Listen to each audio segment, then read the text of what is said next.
Tem em suas mãos a Bíblia Sagrada, a Palavra de Deus, inspirada, infalível e inerrante Palavra de Deus.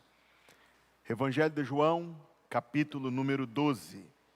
Eu lhe convidarei a se colocar em pé para lermos a palavra bendita, santa, inspirada, infalível e inerrante de Deus. Capítulo 12. Começando a leitura no versículo de número 20. Ora, havia alguns gregos entre os que tinham subido a adorar no dia da festa. Estes, pois, dirigiram-se a Filipe, que era de Betsaida da Galileia, e rogaram-lhe dizendo: Senhor, queríamos ver a Jesus. Filipe foi dizê-lo a André, e então André e Filipe o disseram a Jesus. E Jesus lhes respondeu dizendo: É chegada a hora em que o Filho do Homem há de ser glorificado. Na verdade vos digo que, se o grão de trigo caindo na terra não morrer, fica ele só, mas se morrer, dá muito fruto. Quem ama a sua vida, perdê-la-á. E quem neste mundo odeia a sua vida, guardá-la-á para a vida eterna. E se alguém me serve, siga-me. E onde eu estiver, ali estará também o meu servo. E se alguém me servir, meu Pai o honrará. Agora a minha alma está perturbada. E que direi eu? Pai, salva-me desta hora? Mas para isto vim a esta hora. Pai, glorifica o teu nome. Então veio uma voz do céu que dizia: Já o tenho glorificado e outra vez o glorificarei. Ora, a multidão que ali estava e que a ouvira dizia que havia sido um trovão. Outros diziam: um anjo lhe falou. Respondeu Jesus e disse: Não veio esta voz por amor de mim, mas por amor de vós. Agora é o juízo deste mundo. Agora será expulso o príncipe deste mundo. E eu, quando for levantado da terra, todos atrairei a mim. E dizia isto, significando de que morte havia de morrer. O povo de Deus diz: não se assente ainda. Nós vamos orar. Domingo passado foram entregues alguns cartões e você foi convidado a escrever nesses cartões o nome de algumas pessoas com a intenção de convidá-los para o culto do dia 24 de setembro. E nós vamos lançar mão da oportunidade que se apresenta de orarmos por estes cujos nomes o Senhor colocou em nosso coração, para convidarmos para este culto evangelístico em mais 3 domingos, de hoje a mais 3 domingos. Eu me colocarei de joelhos, se você pode, faça o mesmo. E nós vamos orar pelos nossos convidados e pela palavra que nós acabamos de ler, pedindo a Deus que fale ao nosso coração.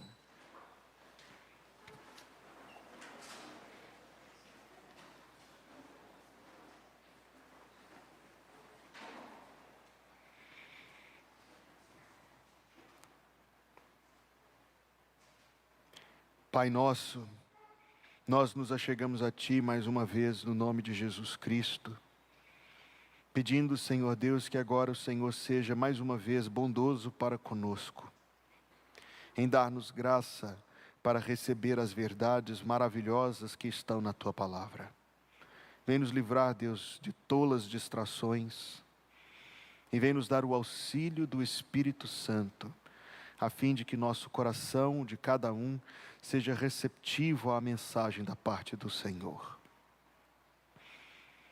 E agora, Senhor Deus, nós queremos orar por estes preciosos amigos, familiares, conhecidos, vizinhos, pessoas de nosso convívio, cujos nomes o Senhor colocou em nosso coração, Deus, para, em especial, interceder com a intenção de convidá-los para esse culto que o Senhor mandou a Tua igreja organizar para o dia 24 de setembro. Deus, em nome de Jesus, toca o coração destas pessoas. Traz experiências de vida nestes próximos dias, Senhor Deus, que amoleçam seus corações, que os façam pensar na eternidade, que os façam reconhecer-se como pecadores, Deus, que os façam, Senhor Deus, de alguma maneira ser inclinados a Ti, Dá-lhes graça, Senhor, para que sejam receptivos ao convite que em poucos dias lhes faremos. Dá-lhes graça, desimpede o caminho, para que estejam conosco naquela noite. E desde agora, Deus, vai preparando e abençoando tudo o que acontecerá naquele culto, para que seja uma noite de salvação na casa de oração na casa do Senhor. Mas não só aquele dia, seja hoje também um dia de salvação, Deus. E seja hoje também um dia em que o Senhor seja glorificado em abençoar o teu povo. Tem misericórdia de nós, Deus. É a oração que fazemos em nome de Jesus. Amém.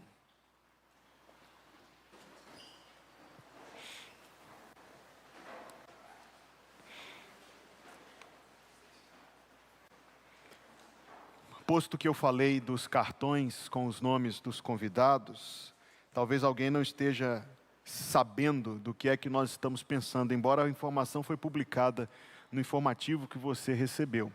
A igreja foi desafiada, cada pessoa recebeu domingo passado um cartão e nós tivemos um momento para escrever ali os nomes de algumas pessoas com a intenção de fazê-los como nossos alvos de intercessão e nossos convidados para esse culto evangelístico que acontecerá no dia 24 de setembro. Se você por alguma razão não esteve aqui domingo passado, ao final do culto você pode receber o cartão. De toda forma, o cartão é apenas um instrumento, o objetivo é nos colocar com essa intenção, com esse foco, com essa intercessão, com esse propósito de orar e de convidá-los e de nos preparar espiritualmente, toda a igreja orando, para que aquele dia 24 de setembro seja, como acabamos de pedir a Deus, um dia de salvação na casa do Senhor.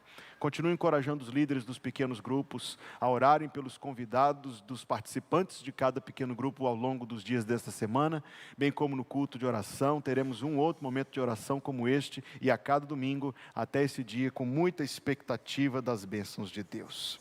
Vamos ao nosso texto. O texto descreve um dia marcante na vida de Jesus Cristo. Você que é um leitor atento dos evangelhos já percebeu que em vários momentos da sua história o Senhor Jesus disse, por exemplo, à sua mãe em João capítulo 2, a minha hora ainda não chegou. Aos seus irmãos em João capítulo 7, ele disse, a minha hora ainda não chegou. Mas agora, neste momento do capítulo 12, e nós analisaremos com o auxílio do Espírito Santo as coisas que aqui estão, neste momento ele disse no versículo número 23, é chegada a hora. Ou seja, estes acontecimentos representaram algo para Jesus Cristo, na sua sintonia espiritual com o Pai. Ele interpretou aquilo que estava acontecendo como um claro sinal de Deus, dizendo que a hora tinha chegado, e dali ele partiu rumo à cruz. As falas de Jesus são reveladoras e nós não podemos deixar de empenhar atenção ao fato de que a voz de Deus, o Pai, foi ouvida naquele momento. Então, esta mensagem, a qual eu dei o título O Coração do Calvário, é porque de fato, ainda que faltasse ainda alguns dias para a crucificação, aqui a cruz já está presente. E aqui estão presentes também as verdades que a cruz descortina, como neste texto elas também estão descortinadas. Ora, versículo 20, havia alguns gregos entre os que tinham subido a adorar no dia da festa. Quem eram estes? O texto diz, eram gregos. Não está escrito que eram judeus que moravam na Grécia, chamados de helenistas, como está lá em Atos capítulo 6. Não está escrito que eram propriamente descendentes de Abraão, Isaque e Jacó, que eram os usuários exclusivos dos privilégios do Antigo Testamento. O texto diz, eram gregos. Esta palavra, convém mencionar isto, não quer necessariamente dizer somente alguém que nasceu na Grécia. Gentios, num geral, não judeus, de maneira geral, eram chamados de gregos. O que nós temos aqui são pessoas que não nasceram das tribos de Israel, mas que tinham subido a adorar no dia da festa. Isto aqui é pouco, nós não temos os nomes deles, nós não temos a procedência deles, mas nós temos aqui sobre eles algo, queridos, de impacto muito grande. Uma informação importante sobre eles nos é dada aqui. Eles foram gentios nascidos no paganismo, criados debaixo daquela religião de superstição, de misticismo, de deuses, com todo o seu peso, com toda aquela complexidade de sacerdotes, de templos, de rituais, de ofertas, de sacrifícios, mas que em seu coração entenderam que aquelas coisas não podiam ser suficiente, não podiam ser a realidade. Suas almas se inquietaram. Eles partiram em busca da verdade. Partiram em busca de Deus. Encontraram-se com o que havia de melhor naquele tempo, que era o sistema judaico. Eles estavam entre os que subiram a adorar no dia da festa. Eles eram observantes das festas religiosas. Eles eram aquilo que nesse período da história eram chamados de tementes a Deus, isto é, gentios que se aproximavam do povo de Israel sem se unir ao povo de Israel pelos rituais que isto exigia. Sabe qual é a importância dessa história para nós? Primeiro é que mostra que existe uma necessidade dentro do coração humano, que ela pode ser tapada de maneira superficial, temporária, por um monte de coisas, mas não vai resolver este verdadeiro problema que pesa sobre o coração humano. Tolstói, famoso escritor russo, foi quem escreveu, e esta frase é muitíssimo conhecida: o coração humano tem um vazio do tamanho de Deus. Eles partem em busca de Deus. Note a distância que eles atravessaram. Se eles são chamados de gregos, eu disse isto, que não necessariamente eles eram gregos no sentido helênico da história, mas quer dizer necessariamente que eles vinham das regiões mais ao norte de Israel, daqueles outros países mais ao norte. Os países de outras regiões tinham outros nomes. Isto não importa tanto, quanto importa o fato de que eles empreenderam a jornada, de que eles atravessaram a distância na sua busca, no seu zelo interessado por Deus. Não é diferente isso, da forma como as pessoas tratam as coisas de Deus hoje em dia, de maneira tão superficial, que vem até mim, eu não irei. Que esteja na tela da minha televisão, no conforto da minha casa. Eu não vou me expor às dificuldades, eu não quero ter que fazer sacrifícios por isso. Em contraste com essa atitude tão cheia de comodismo, estão estes que, para buscar a Deus, romperam uma grande distância. Eu não sei quão grande distância, eu sei que não era pequena. Eu sei que eles tiveram de renunciar a assuntos importantes para estar ali. Que diferente isso, repito, da forma como as pessoas tratam as coisas de Deus no nosso tempo. Como se fossem, na verdade, coisas verdadeiramente sem importância. Qualquer coisa é qualquer coisa. Em contraste com isso, nós temos pessoas cujo coração Deus tocou. E o toque de Deus os levou a uma sensível insatisfação, inquietação, até que encontrassem aquilo que era verdade. No primeiro momento, depararam-se com o judaísmo, com os rituais do judaísmo, com tudo aquilo que o judaísmo tinha, o seu magnífico templo lá em Jerusalém, mas parece que em algum momento, enquanto estavam andando pela terra de Israel, ouviram falar de Jesus. Jesus que curava, Jesus que ressuscitava os mortos, Jesus que mais do que todas as coisas ensinava a verdade.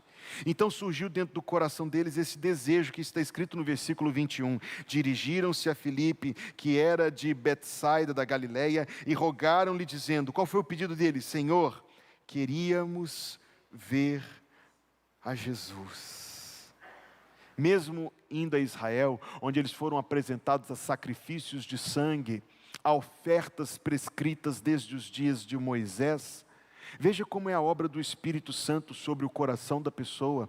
A inquietação deles permaneceu, porque aqueles sacrifícios eram apenas temporários. Eles continuavam buscando algo mais excelente. E quando ouviram falar de Jesus, perceberam isto. Sabe que é assim que Deus trabalha no coração de alguém? A primeira visita de Deus é exatamente para sacudir a gente. A primeira visita de Deus ao nosso coração é para nos deixar meio incomodados. É para fazer cair as escamas que tampam os nossos olhos. É para nos fazer perceber a realidade das coisas. Esta é a primeira visita, é o primeiro contato de Deus com o coração de alguém. É Deus fazendo esta pessoa entender, como estes gregos aqui entenderam, que você pode ter muitas coisas, conquistar muitas coisas, ser muitas coisas. Mas existe algo que falta, muito mais importante do que estas coisas e que não pode faltar. É assim que Deus trabalha com o coração da pessoa e vai com esses incômodos, com esses toques, conduzindo, até que estes gregos chegaram ao ponto de dizer: Senhor, queríamos ver a Jesus. Eu disse e torno a dizer que este diálogo, este encontro, esta vinda destes gregos ao encontro de Jesus Cristo, significou algo para Jesus que está intimamente ligado à cruz, porque depois disso ele começou a falar, e o versículo 32 e 33 falam exatamente sobre a crucificação. Ele está falando da sua morte, ele está falando dos seus propósitos em morrer, porque o que aquilo representou para Jesus Cristo? Sim, representou que ele, o enviado, o Filho de Deus, que foi enviado a este mundo, rejeitado pelos seus, mas que havia outros que seriam alcançados pela sua obra, pela sua morte na cruz, pela sua ressurreição. Sabe o que a palavra de Deus diz a respeito disso? Está escrito assim, que Jesus veio para o que era seu, para o seu povo, para a nação de Israel, veio para o que era seu, mas os seus não o receberam. Eles o rejeitaram, eles o negaram, eles o entregaram para ser crucificado. Mas a todos quantos o receberam. Como é bom ouvir você cochichar este versículo comigo. A todos quantos o receberam, deu-lhes o poder de serem feitos filhos de Deus. Eu vou dizer um aleluia bem ardente. Aleluia, Senhor Jesus. A todos quantos o receberam, isto é, estes a quem esta palavra faz sentido, a palavra do Evangelho. Estes que não endurecem o seu coração contra o Senhor Jesus, deu-lhes o poder, a bênção, a graça de se tornarem filhos de Deus. E o texto diz: quem são os filhos de Deus? A saber, os que creem no seu nome. É isto que esta visita significou. É um acontecimento narrado em apenas 2 ou 3 versículos, mas profundamente importante, porque ele representa exatamente o que o coração humano precisa e não encontrará. Precisa de paz, não encontrará paz. Precisa de felicidade, e felicidade não encontrará. Somente encontrará pelo propósito, pela morte, pelo sangue, pela ressurreição do Senhor Jesus Cristo. Quando ele ouviu isto, versículo número 23, Jesus lhes respondeu dizendo: é chegada a hora em que o Filho do Homem há de ser o quê? Glorificado. Se ele está falando da cruz, como ele há de ser glorificado se a cruz foi a sua humilhação, foi o seu desfiguramento? Se a cruz foi onde ele sofreu a maldição de Deus pelos nossos pecados de tal forma que ele clamou na cruz: Deus meu, por que me desamparaste? Estava posto ali um abismo gigantesco, colossal, intransponível entre o Pai e o Filho, porque a alma santa de Deus o Filho estava sobrecarregada pelos pecados, coberta sobre os pecados, e a maldição de Deus recaiu sobre ele. Como assim? Há de ser glorificado.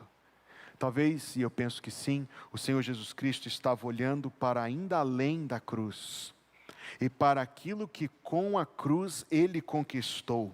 Na verdade vos digo que se o grão de trigo caindo na terra não morrer, fica ele só, mas se morrer, dá muito fruto. Ele estava contemplando o efeito, o benefício, aquilo que ele conquistaria pela cruz do Calvário. Quem ama a sua vida, ele está se referindo aos seus servos. Quem ama a sua vida, perdê-la-á. E quem nesse mundo odeia a sua vida, guardá-la-á para a vida eterna. Pastor, não estou entendendo bem o que Jesus está dizendo aqui. É porque a palavra ódio é mal interpretada por nós. Ele não está falando de você desprezar a sua vida neste mundo, de você ter desprezo por ela, menosprezo por ela. Ele está dizendo que aqueles que aborrecem, outra tradução dirá, aborrecem a sua vida, são aqueles que amam as coisas de Deus mais do que as coisas deste mundo. É isto que ele está dizendo. Aquele que ama a sua vida, aquele que deseja tanto as coisas deste mundo, aquele que um carro novo faz seus olhos brilharem, mas as coisas de Deus não fazem. Aquele que a imaginação de um salário alto faz a pessoa ficar até mais comprida. Mas não as coisas santas, não mexem com o seu coração, são os que amam a sua vida, porque amam as coisas deste mundo. E sabe qual é o alerta que o Senhor Jesus dá a quem vive assim, a quem tem esse coração? Ele diz: quem ama a sua vida, perdê-la. Porque o resultado destas coisas é vazio.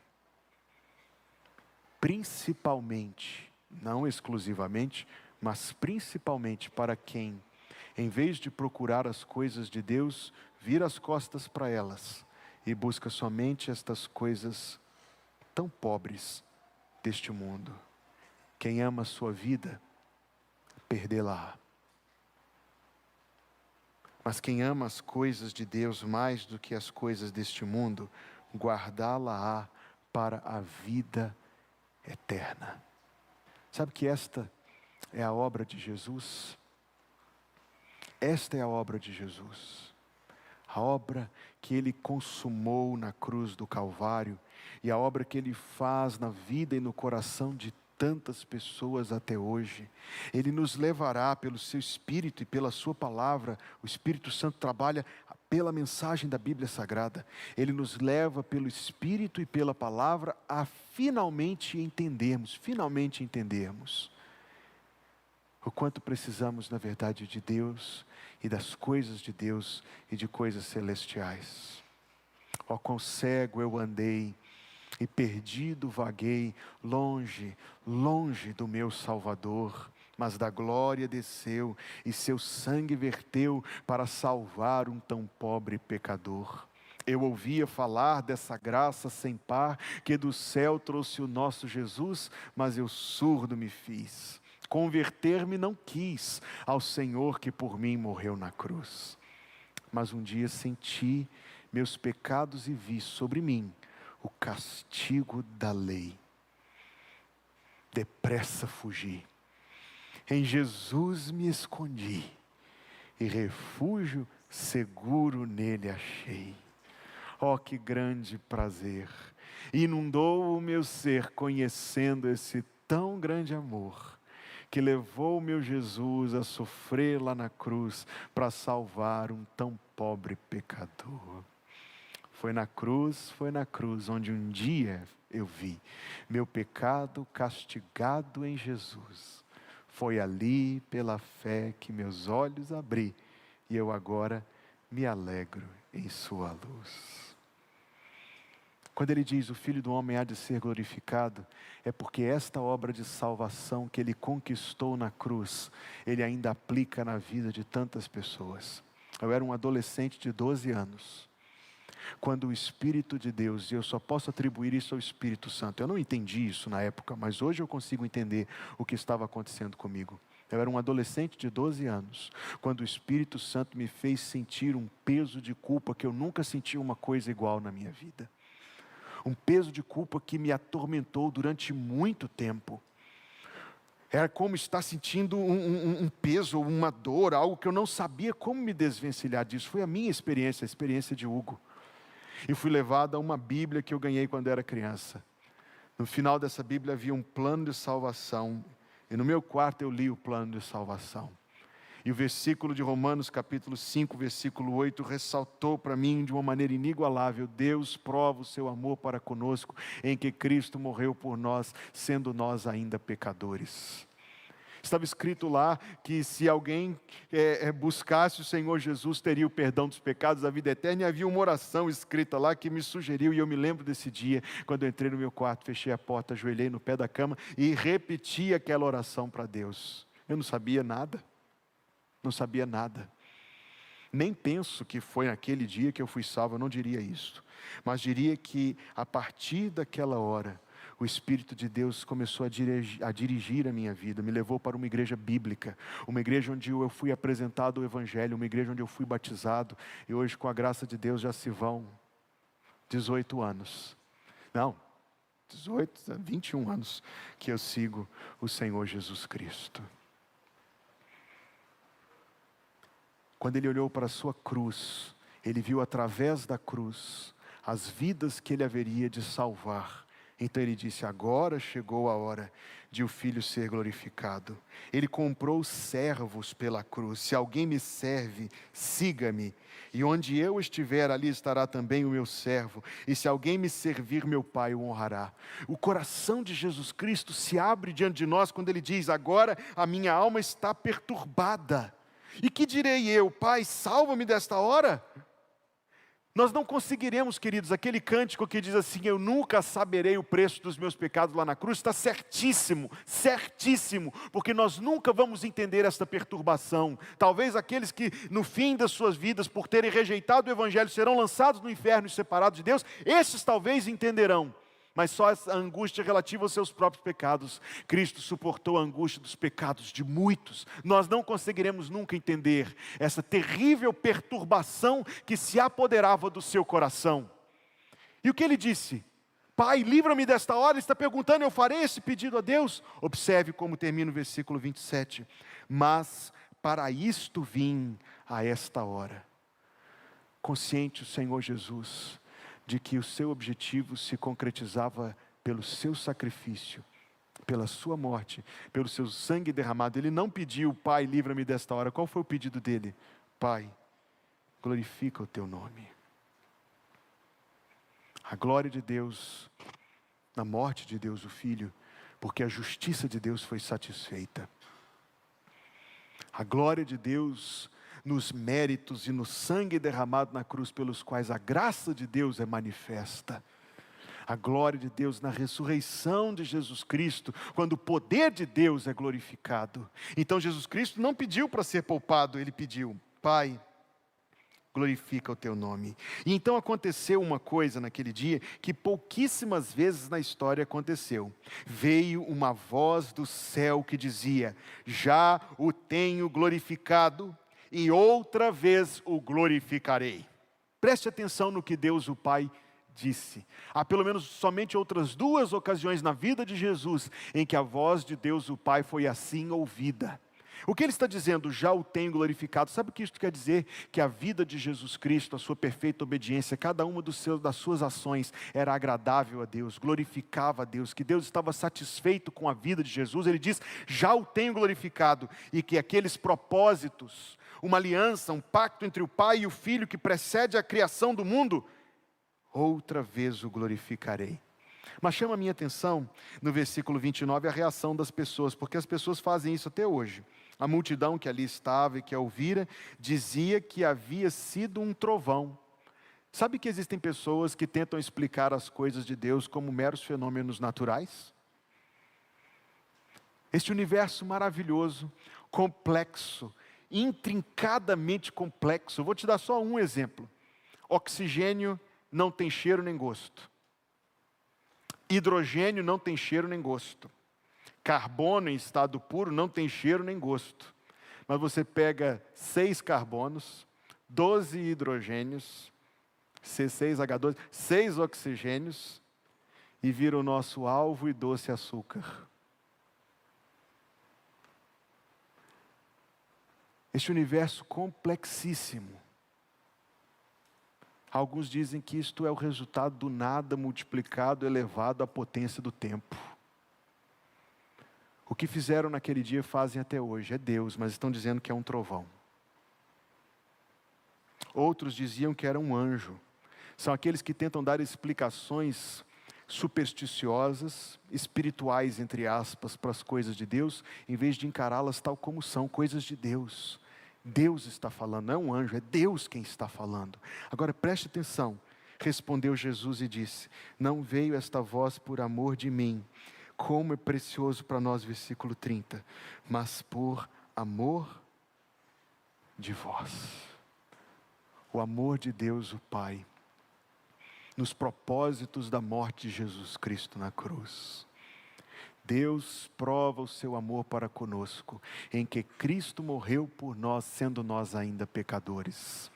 20 minutos atrás nós estávamos dizendo juntos João 3,16, porque Deus amou o mundo de tal maneira, que deu seu Filho unigênito, para que todo aquele que nele crê não pereça, mas tenha a vida eterna. Jesus está dizendo, não foi por amor de mim, foi por amor de vós. Mesmo amor que percorre tudo, mesmo amor que vai até a cruz. Meu tempo é curto esta noite, mas preste atenção no versículo 31. Agora é o juízo deste mundo. A cruz do Calvário é o juízo deste mundo. Quem vem até a cruz e vem a Jesus Cristo para recebê-lo como seu Salvador, será poupado, perdoado, livrado da culpa dos seus próprios pecados, receberá de Deus o perdão, a salvação e a vida eterna.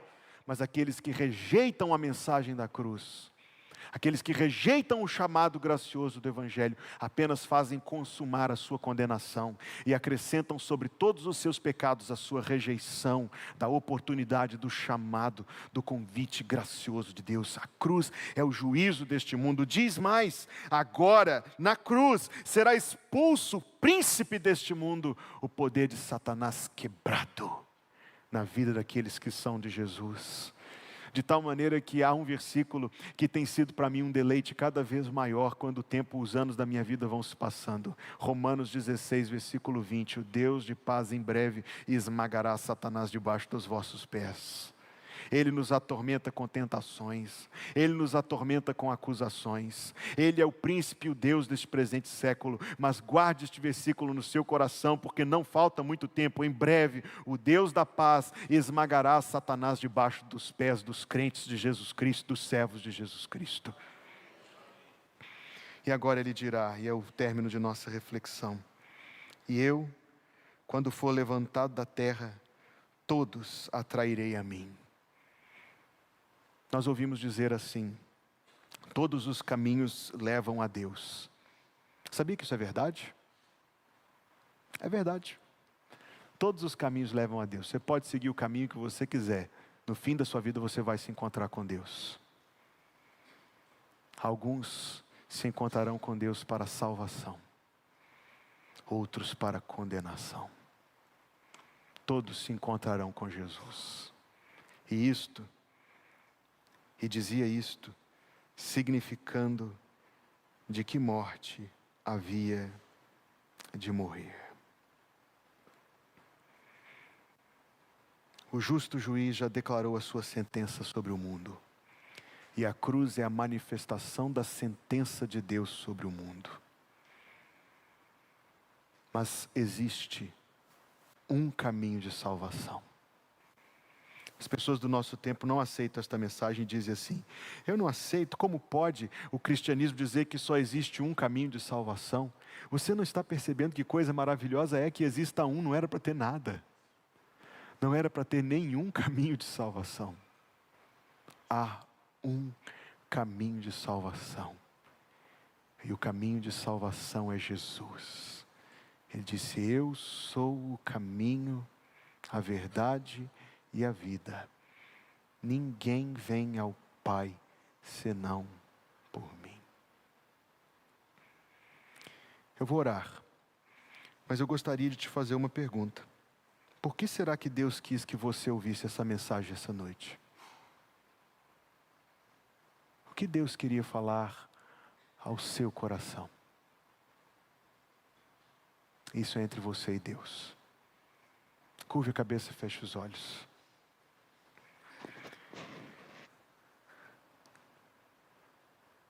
Meu desejo seria poder orar por você. Você que não tem certeza da salvação.